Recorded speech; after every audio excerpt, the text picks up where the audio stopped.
স্থানীয় সরকার, প্রধানমন্ত্রীর মেয়াদ, রাষ্ট্রপতির ক্ষমতা সহ তফসিলে বর্ণিত যে 30টি বিষয় জুলাই জাতীয় সনদে ঐক্যমত্য হয়েছে সেগুলো বাস্তবায়নে আগামী সংসদ নির্বাচনে বিজয়ী রাজনৈতিক দলগুলো বাধ্য থাকবে।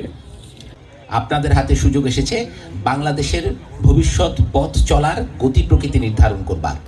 আপনাদের হাতে সুযোগ এসেছে ভবিষ্যতের বাংলাদেশে আপনার সন্তান, আপনার ভবিষ্যৎ প্রজন্ম, আমার ভবিষ্যৎ প্রজন্ম কিভাবে চলবে, কোন রাষ্ট্রে তিনি বসবাস করবেন, ভবিষ্যতে আরেকটি 24 আমার ভবিষ্যৎ প্রজন্মকে দেখতে হবে কিনা তা নির্ধারণ করবার। পুলিশ কারো পক্ষে কাজ করবে না। বাংলাদেশ পুলিশ দেশের জনগণের পক্ষে কাজ করবে। বাংলাদেশ পুলিশ আইনের পক্ষে কাজ করবে। আইন দ্বারা যিনি যতটুকু প্রাপ্য তিনি ততটুকু প্রাপ্য হবেন। আসলে গণভোট তো আমরা দেব, সেটা এসব প্রশ্নের ক্ষেত্রে, কিন্তু আমার কথা হলো আমরা একটা প্যাকেজের মধ্যে, আমরা 4টা নিয়ে একটা প্যাকেজ, ঠিক আছে? আপনার বাজারে গেলেও কিন্তু অনেক সময় দেখবেন যে কিছু কিছু প্যাকেজ বিক্রি হয়, সেখানে তো আপনারা একটা আইটেম বের করে বলেন না যে এইটা বাদ দিয়ে আমাকে প্যাকেজটা দাও, আপনাকে পুরো প্যাকেজটাই নিতে হয়। এটাই গণভোটটা হলো, এমন এমন মৌলিক বিষয়গুলোকে নেওয়া হয়েছে যেখানে প্যাকেজ হিসেবে আপনি যদি একমত হন সেটাতে হ্যাঁ বলবেন, আর যদি একমত না হন তাহলে না বলবেন।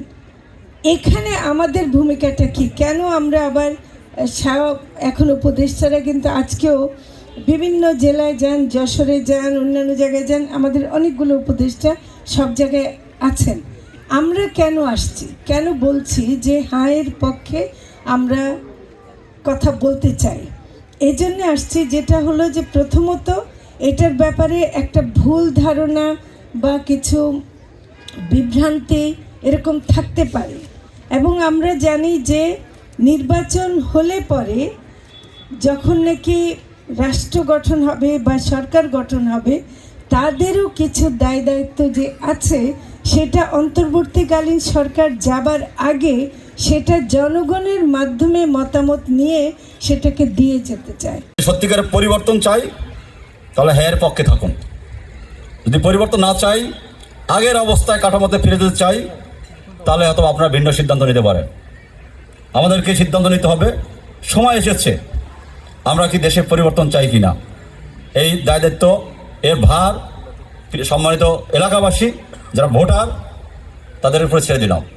যারা দুষ্কৃতিকারী, যারা ভোটকে নস্যাৎ করতে চায়, তাদের জন্য এটা মেসেজ, আমরা কিন্তু সর্বদা প্রস্তুত আছি, আমরা এই ভোটকে সুষ্ঠু করবো ইনশাল্লাহ।